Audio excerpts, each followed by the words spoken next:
बिस्मिल्लाहिर्रहमानिर्रहीम। हज़ारा मोटरवे बनने के बाद वादी कागान तक रसाई इंतहाई आसान हो गई है। लाहौर से सिर्फ 8 से 9 घंटे की मुसाफत में वादी कागान तक पहुंचा जा सकता है, जबकि इस्लामाबाद से ये रास्ता सिर्फ 3 से 4 घंटे तक महदूद रह गया है। वादी कागान की हसीन वादियों से लुत्फ़ अंदोज़ होने के लिए अब ज़्यादा मुश्किल नहीं उठानी पड़ती। वादी कागान में 16 ऐसे दिल फरेब और हसीन मकामात मौजूद हैं जहां आप अपनी फैमिली, बच्चों, दोस्तों के साथ तफरीह के लिए जा सकते हैं। सबसे पहले नंबर 1 बालाकोट आता है, जो वादी कागान की शुरुआत है। यहाँ से दरियाए कुनहार शुरू हो जाता है। हज़ारा मोटरवे मानसेरा से उतरने के बाद सिर्फ 1 घंटे में यहाँ तक पहुँचा जा सकता है। तेज़ी से बहता दरियाए कुनहार बड़ा पुरसकून नज़ारा देता है। यहाँ ज़्यादातर लोग नाश्ते के लिए रुकते हैं। नंबर 2 बालाकोट से चढ़ाई शुरू हो जाती है और 1 घंटे से भी कम मुसाफत पर आप बल खाते रास्तों से होते हुए केवाई तक पहुँच जाते हैं। शायद सदियों से जारी इस आबशार में चारपाइयाँ बिछी होती हैं, जहाँ आप चाय और पकौड़ों से लुत्फ़अंदोज़ हो सकते हैं। पानी पर बिछी चारपाइयों से अपने पाँव पानी में रख कर खाना भी खा सकते हैं। नंबर 3 केवाई से ऊपर शोगरान का रास्ता शुरू हो जाता है। तकरीबन आधे घंटे सफ़र करने के बाद ये पुरफ़िज़ा मकाम आता है। जब कभी इसे बादलों ने घेरा हो तो इसका हुस्न दोबाला हो जाता है। पहाड़ की चोटी पर अब बहुत ज़्यादा होटल बन गए हैं जहां आप रात को क़याम भी कर सकते हैं। वहां का सबसे अच्छा और लेवल का होटल सीडरवुड है।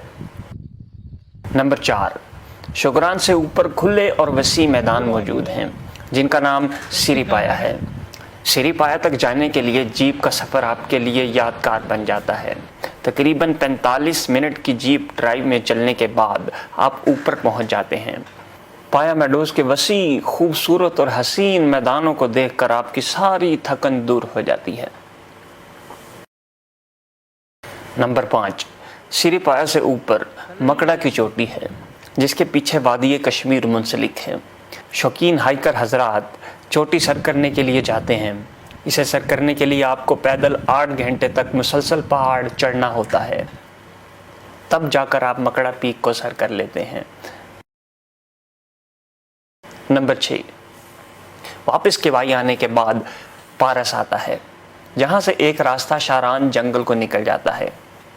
अगर आप कुदरत के हसीन नज़ारों और हकीकी जंगल का मज़ा लेना चाहते हैं तो आप शारान फॉरेस्ट में कैंपिंग भी कर सकते हैं और वहां मौजूद हट्स या होटल में भी रह सकते हैं।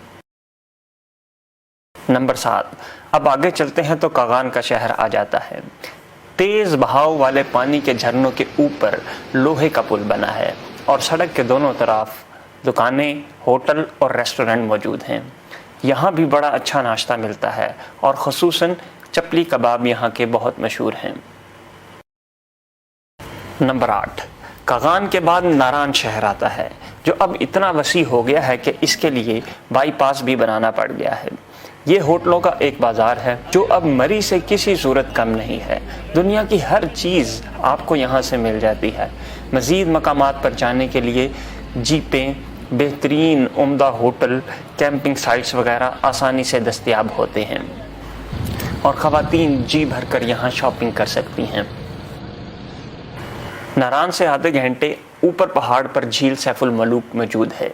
सियाहों को आसानी से बाज़ार में जीप मिल जाती है, जो आपको झील तक पहुँचाने के बाद 1 से 1.5 घंटे का टाइम देते हैं, जिसमें आप परियों की स्नान करने की इस खूबसूरत जगह से लुत्फ़अंदोज़ हो सकते हैं और वादी कागान की सबसे बुलंद चोटी मलकाए पर्वत का दीदार कर सकते हैं।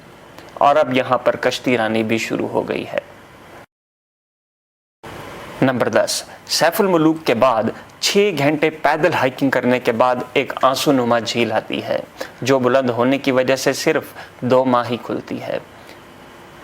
जवान और शौकीन हाइकर हजरात ही यहाँ जाते हैं, जो ना सिर्फ रास्तों के हसीन नज़ारों से लुत्फ़अंदोज़ होते हैं, बल्कि झील तक पहुँचने के बाद अपनी फतह को सोशल मीडिया पर भी शेयर करते हैं। नंबर 11 ناران سے کچھ آگے رافٹنگ پوائنٹ ہے. یہ تمام سیاحوں کے لیے کسی ایڈونچر سے کم نہیں. دریائے کنہار کے پانی پر ڈولتی ہوئی ہوا بھری رافٹنگ کا تجربہ کیے بغیر آپ بالکل بھی واپس نہ آئیے گا. یہ چند لمحوں کا پانی کے تیز بہاؤ کے ساتھ بہنا آپ کو تر و تازہ کر دیتا ہے. نئے سیاح تو اس ایڈونچر سے بہت ہی لطف اندوز ہوتے ہیں. نمبر 12. ناران سے آگے جائیں تو لالہ زار کا مقام آتا ہے. یہ بھی بڑا پرفضا اور دیدہ زیب مقام ہے. لالہ زار جانے کے لیے بھی آپ کو جیپ ہی کی ضرورت پڑتی ہے. اس کی سب سے خاص بات یہ ہے کہ اس کا راستہ کچا ہے جو نہایت ہی پرخطر ہے. پہلی دفعہ گئے سیاح اس راستے پر ضرور خوف زدہ ہو جاتے ہیں اور یہ ان کے دل میں ہمیشہ یادگار کی طرح محفوظ ہو جاتا ہے. نمبر 13. جلکھڈ مقام آنے سے پہلے راستہ میں پیالہ لیک آتی ہے.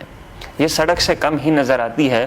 جلکھڈ کے نزدیک جانے کے بعد آپ کسی لوکل سے پوچھ سکتے ہیں.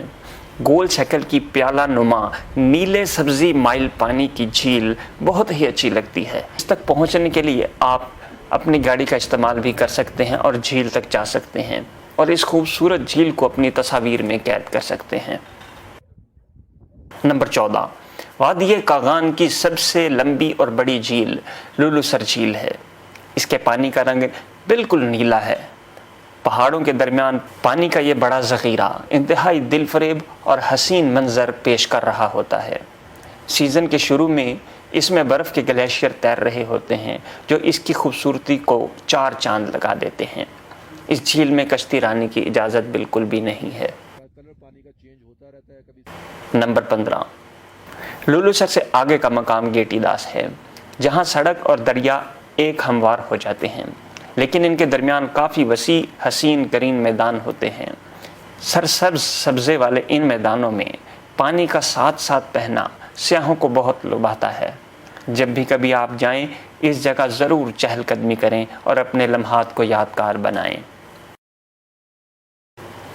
نمبر 16. وادی کاغان کا سب سے آخری مقام بابو سر ٹاپ ہے. یہ سطح سمندر سے 13,700 فٹ بلند ہے. یہاں آکسیجن کی کمی بھی محسوس کی جا سکتی ہے.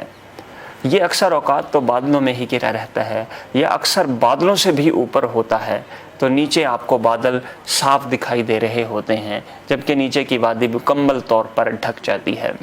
یہاں سارا سال ٹھنڈ رہتی ہے اور جون جولائی میں بھی آپ بغیر جیکٹ کے یہاں نہیں جا سکتے.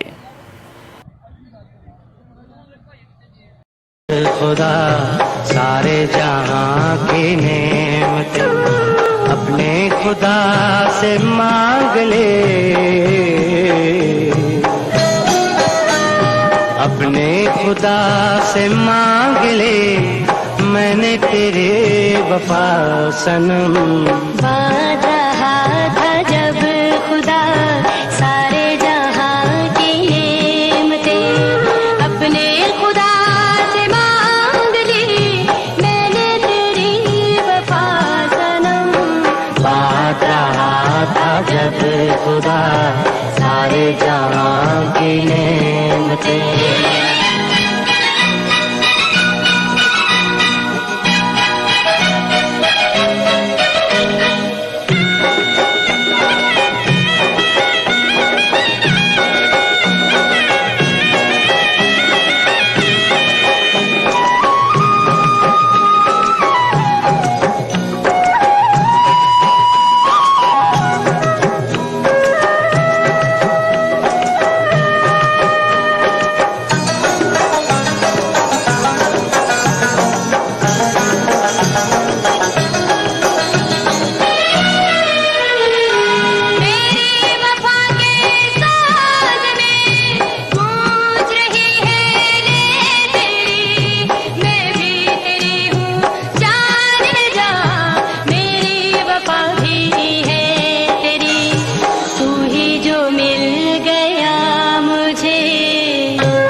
تھا جب خدا سارے جہاں کی نعمتیں